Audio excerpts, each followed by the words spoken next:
Olá, tudo bem com você?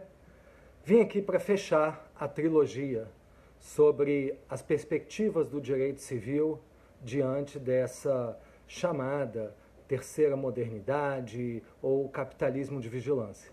Nós já falamos num vídeo aí há pouco que eu gravei sobre a situação atual dos direitos de propriedade perante esse estágio da tecnologia.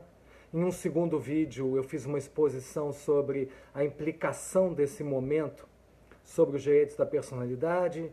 E agora eu queria falar um pouquinho sobre os contratos nesse capitalismo de vigilância, nessa quarta revolução industrial. Basicamente é o seguinte: os contratos online serem tidos como contratos de adesão no chamado take it or leave it, e eventualmente gerarem uma abusividade, isso é lugar comum, não há nada de novo sobre isso. O que importa agora é entender que muitos desses contratos que nós realizamos são contratos sem consentimento.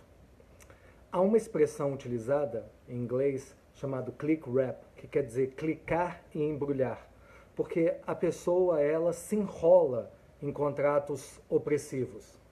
Imaginem, o simples ato de navegar por um site já obriga a pessoa a um acordo de termos de serviço.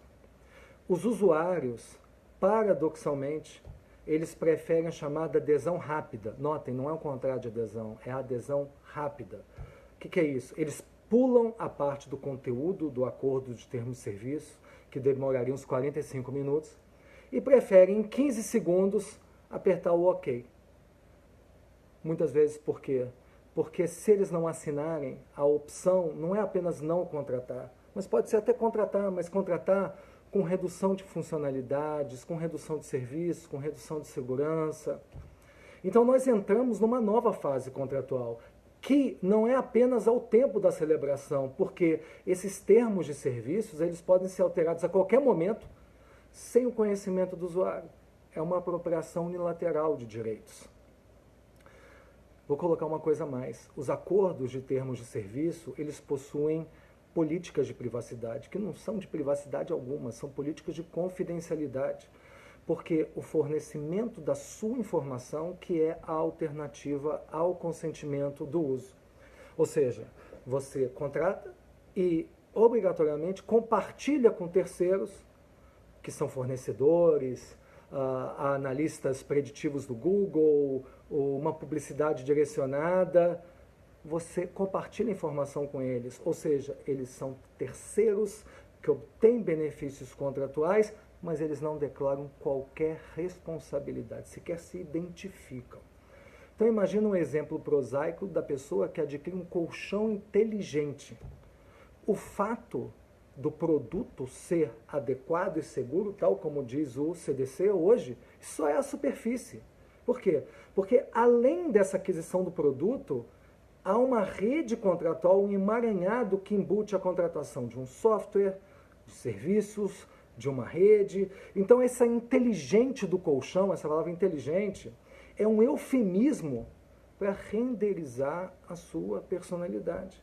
É como se fossem 100 contratos implícitos em um só, onde aquilo que é a sua essência, seus batimentos cardíacos, sua respiração, seus movimentos, todos eles se transformam em dados biométricos coletados por empresas, explorados comercialmente para o lucro alheio, sem que se deem conta que essa informação sensorial já foi entendida como um direito da personalidade. Mas na verdade não é mais. Tudo faz parte de um mercado futuro comportamental, onde privacidade e segurança se esvaem. Mas não acabou por aí. Esses contratos atuais, eles extraem benefícios adicionais que não se relacionam com a transação. O nome para isso existe, é um superávit comportamental. Ou seja, além do contrato em si, há a extração dos seus dados, há o monitoramento, a personalização, a customização, são novas formas contratuais. E esses novos arranjos contratuais, eles já estão entre nós. Imagine um contrato de seguro onde há uma black box no seu carro. há um monitoramento do seu veículo. Instantaneamente se verifica o seu modo de dirigir. Você conduz o carro cuidadosamente? Essa verificação instantânea vai impactar fundamentalmente na manutenção da pólice, na variação do prêmio, até mesmo no caso de pagamento ou não de um sinistro.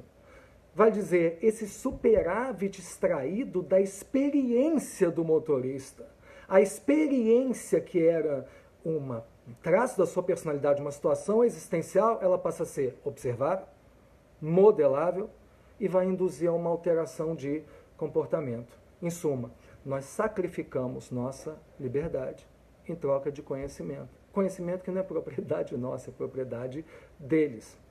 Então eu termino fazendo uma reflexão. Será que são novos arranjos contratuais ou é a aniquilação do contrato? Nos anos 70 se discutiu muito sobre um livro do Gilmore, A Morte do Contrato, de 1974, mas eu volto aqui para trazer um ingrediente novo nessa história. Contrato como promessa. Eu gosto muito dessa expressão do direito do common law. Por que contrato como promessa? Porque os contratos são ilhas de previsibilidade.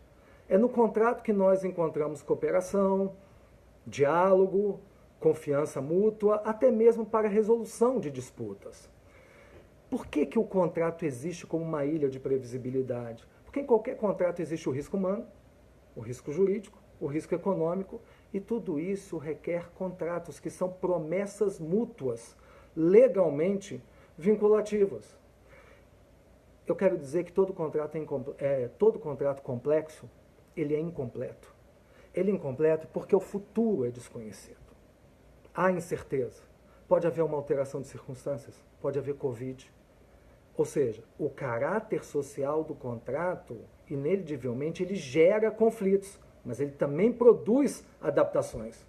Mas o que está acontecendo nesse futuro que já se anuncia é que há um determinismo contratual, um positivismo contratual.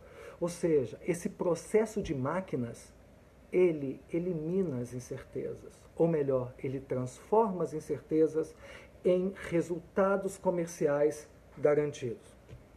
Se há um inadimplemento, não há risco. Basta um enforcement automático.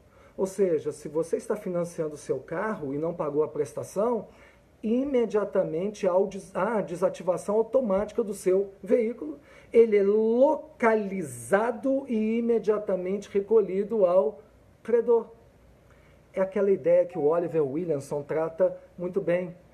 Muito se fala da utopia contratual. A utopia contratual que nunca existiu. O que era a utopia contratual? Era um estado de perfeita informação, onde haviam pessoas perfeitamente racionais. Talvez esse momento esteja se aproximando. E aí já não falamos mais de contratos. Então eu deixo essas palavras com vocês, mas eu não acabei por aí não. Eu falei que era uma trilogia, mas talvez tenhamos novidades pela frente. Grande abraço.